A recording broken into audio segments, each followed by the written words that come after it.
So ek het 'n klein bors.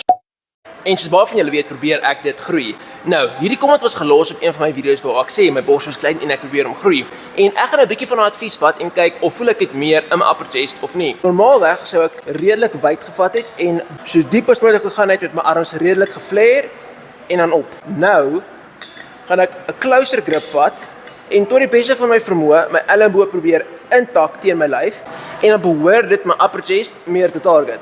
Die enigste issue is, soos ek afgaan met hierdie masjien, is dit baie meer tricep gefokus. Die rede is, die masjien loop so. So hierso, soos wat ek hier eindig, gaan hy al hoe nader aan my gesig, so dan eindig my arm so. En ten minste voel ek dit nie te veel in my triceps nie, maar ek dink as ek nou swaarder gaan ek dit definitief meer voel.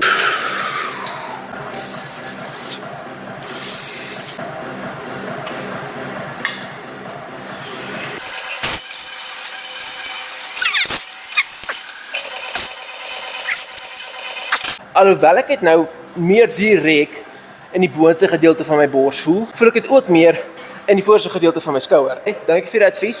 Ek verstaan hoekom dit sal werk. Ek dink net hierdie masjien is ideaal vir dit nie.